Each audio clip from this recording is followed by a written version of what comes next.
À la une de l'actualité, le budget d'investissement au projet de loi de finances 2022 est en baisse de 8%, correspondant à 26,9 milliards de francs CFA.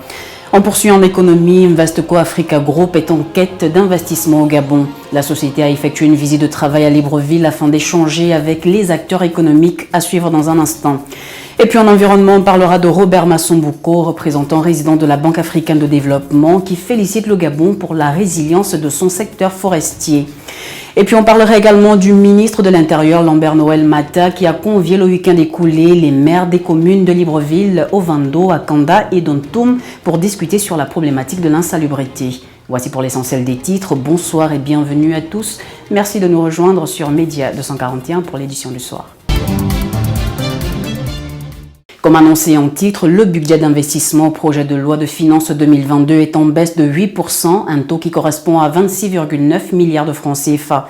Comparé au projet de loi de finances de 2021, les dépenses d'investissement subiront une coupure de 130 milliards de francs CFA. On regarde cet élément. Comparativement au projet de loi de finances de l'année 2021, les dépenses d'investissement vont subir une coupure de 130,1 milliards de francs CFA pour s'établir à la somme de 326,4 milliards de francs CFA dans la loi de finances 2022.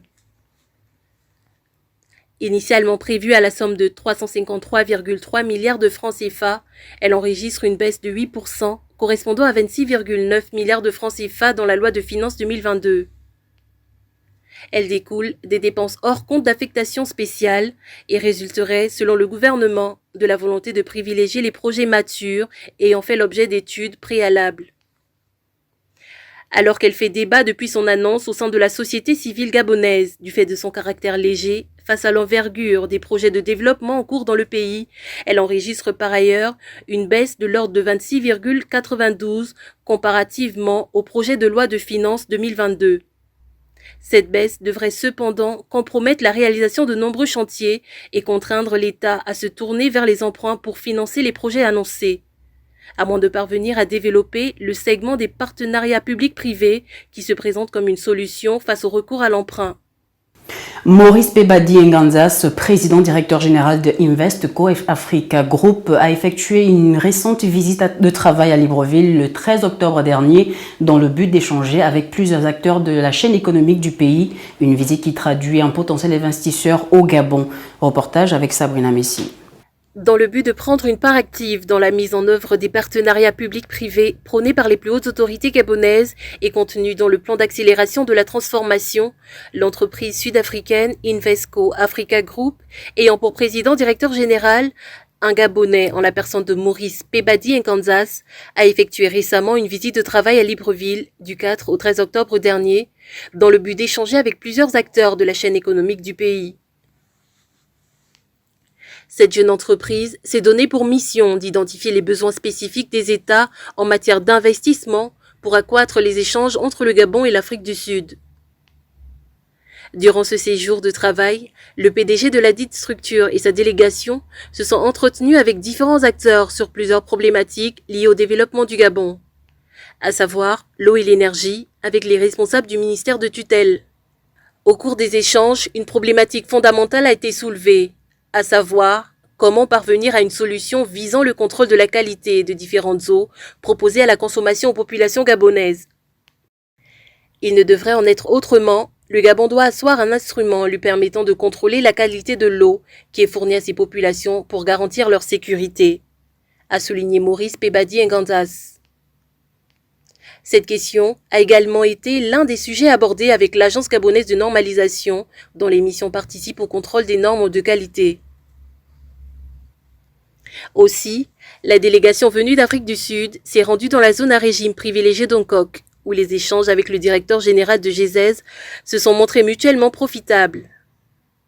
Là-bas, les perspectives de partenariat, notamment dans la commercialisation du bois, ainsi que l'implantation de certaines usines du pays d'Arc-en-Ciel ont été examinées. De plus, la rencontre avec le directeur général de l'ANPI, Ghislain Mwanza-Mboma, a permis de dresser la situation macroéconomique du pays, mais surtout de revenir sur les différents axes prioritaires du plan d'accélération de la transformation. Les domaines pétroliers et miniers n'ont pas été mis en marge de ce voyage d'affaires au regard de la densité des pourparlers entamés avec les principaux responsables de ce département, notamment avec la Direction générale des hydrocarbures et celle de Pisolub, pour examiner les possibilités de partenariat en vue d'une part de la fourniture des produits pétroliers aux pays frères d'Afrique du Sud et d'autre part la relance de l'exploitation de Pisolub afin de résorber définitivement l'épineuse question des lubrifiants au Gabon. Pour M. Maurice Pebadi Nganzas, les produits bruts et raffinés ainsi que le gaz gabonais constituent un véritable besoin pour le marché sud-africain. Nous avons discuté sur les contours de cette opération et nous sommes bien avancés. Par ailleurs, les problématiques liées notamment à la gestion portuaire des mines et du médicament ont été passées au peigne fin avec les directeurs généraux de l'OPRAG, des mines et de l'OPN. Autant de questions qui ont œuvré pour la satisfaction générale de la délégation d'Invesco Africa Group. Autre volet, l'environnement. Robert Massomboko, représentant résident de la Banque africaine de développement, a fait un clin d'œil au Gabon concernant le développement du secteur forestier local. Le représentant résident de la Banque africaine de développement a exprimé son émerveillement sur son compte Twitter face à la résilience du secteur forestier local. Plus de détails dans cet élément. La transition opérée par le secteur forestier local ces dernières années séduit de plus en plus. Sensible à celle-ci, Robert Massomboko, représentant résident de la Banque africaine de développement, vante le développement du secteur. C'est sur son compte Twitter que le représentant résident de la BAD a exprimé son émerveillement face à la résilience du secteur. Selon son tweet, le secteur forestier local devrait créer plus de 50 000 nouveaux emplois à moyen terme.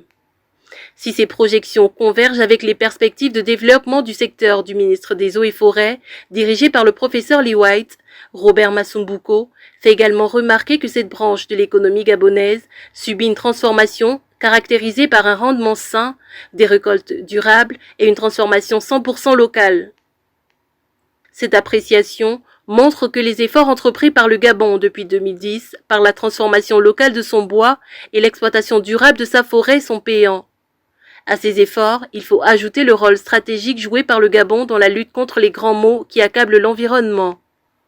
Le pays est en effet une référence internationale dont la mobilisation pour la cause environnementale n'est plus approuvée.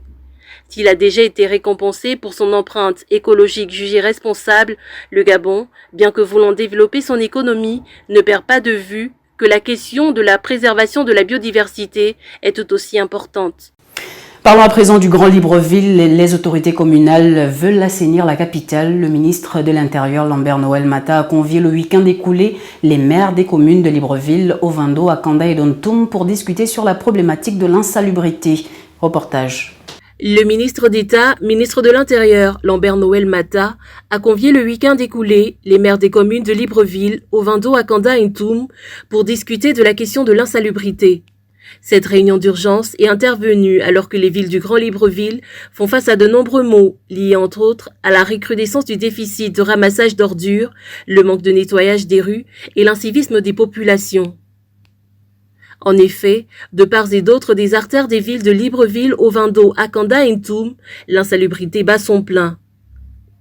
Le cas de la capitale Libreville, qui croule sous le poids d'immondices, la pollution organique, des constructions anarchiques est assez interpellateur. Pour les autorités municipales et leurs tutelles, il est désormais question de trouver des solutions pérennes à cette situation devenue préoccupante. Ce jour, il était question d'évoquer des solutions pérennes devant permettre que ce spectacle hideux qui s'offre à nos yeux disparaisse à jamais, a expliqué le ministre de l'Intérieur.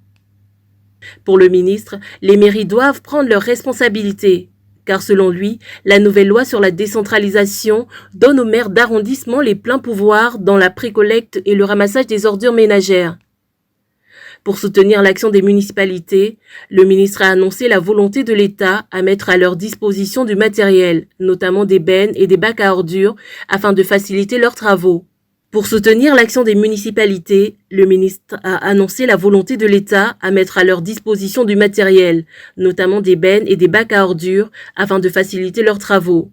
Un tout qui, selon lui, devrait permettre à ces villes de retrouver un peu de fraîcheur.